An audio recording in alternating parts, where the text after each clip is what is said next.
Maybe that's why I never had a problem with it, because even in a bad Marvel movie, it's funny though. Here's the thing, Bob, I'm never watching a Marvel movie for the plot. I'm always watching it for the character moments. That's what allows absolutely the same.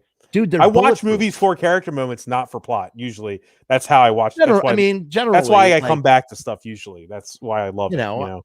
I've often plots are great. They're fine, but they don't bring you back. Yeah. They don't bring you back. No, not really. No, I would say no. And I would also just say that you can't go. You're not gonna. You're never gonna scrutinize a Marvel movie for a crappy plot, because it's just like, it's a comic book movie. You're doing a comic book thing. This is why I never understand. Tell me Age of Ultron doesn't feel like a summer special comic book. That's it.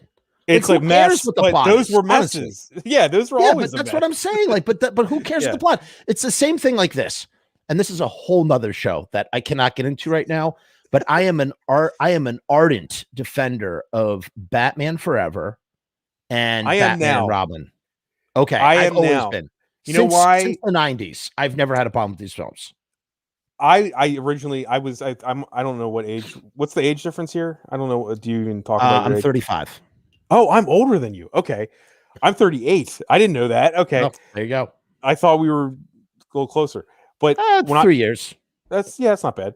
I didn't like those movies when they first came out, but I was not as mature as I am now. And I go back and I watch them, especially Batman Forever, and I'm like, what's wrong with this? I was like, this is Adam West writ large. It's just like and I kind of love Joel Schumacher for the balls that he had to do.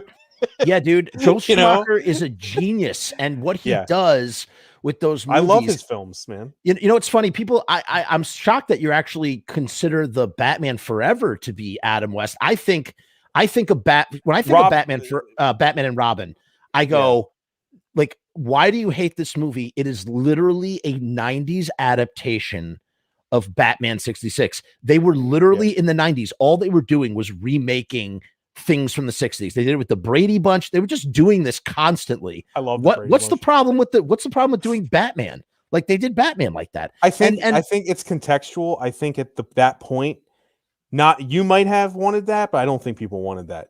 Remember, in the comics at that time, it was like Frank Miller.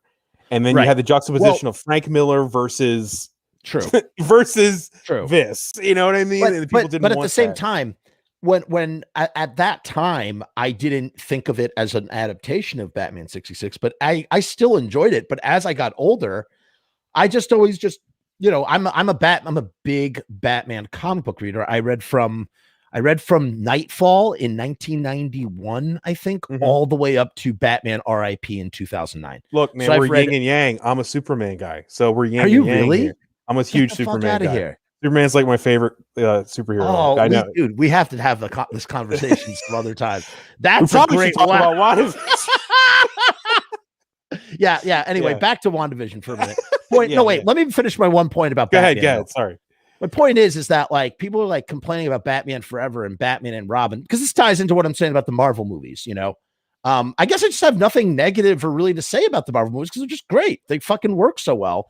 Batman and Robin and Batman Forever. It's like, what's the plot of Batman Forever? The fucking Riddler wants to read everybody's brainwaves and control all knowledge.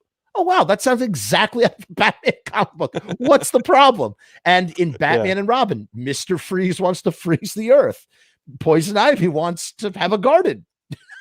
Okay. Not to mention, if you go, to watch it now, they're hilarious. They're hilarious. It's not just the plot. They're so campy. It's the funniest thing Schwarzenegger's ever done. He's so wonderful in it, dude.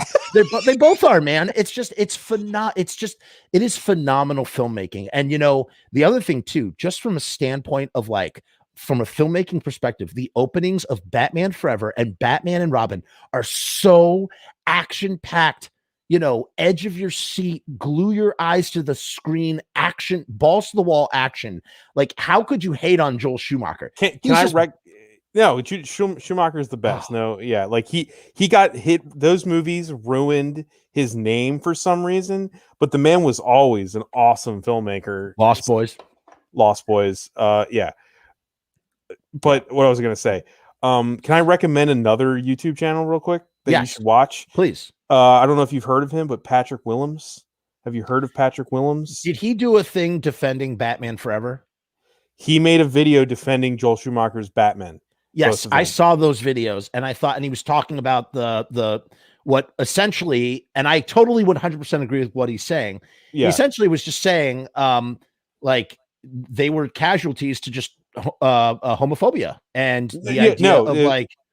I never, and you know what? I needed that said because I hadn't thought about it since I was a kid. When 100%. I was a kid, I didn't even understand that, but now I understand it, and he's totally even right. Still, separate from the fact that Joel Schumacher was a gay filmmaker, separate from the fact that Batman has a lot of homosexual subtext to it. There's a lot of gayness in Batman, wonderful gayness in Batman. You know what I'm saying? Like, all this stuff that's there. Give me the gay. Right. But put all those things aside. The idea of complaining about nipples on a bat suit when, from a production design standpoint, we're going to make it look like a friggin' Roman statue. As a young boy, when I watched it, that's all I ever thought. I was like, it's just a Roman statue. They're just making them look sculpted. Who cares about nipples? But also, it's a misunderstanding of what the point was. Joel Schumacher's other movies aren't like that at all. Right. You can watch his other films and nobody would be like, well, this was made by a gay man from the 90s. No, they're not. That is not. He made those movies in a style that he chose to honor the past Batman that he loved. Yeah. It had literally nothing to do with his sexual orientation. And homophobia contributed to that narrative that they were like that. Those films were like that because he was gay. It's wrong. It is wrong. And it was wrong. You know what I mean? Right. So, it's a weird thing. I can't, but WandaVision.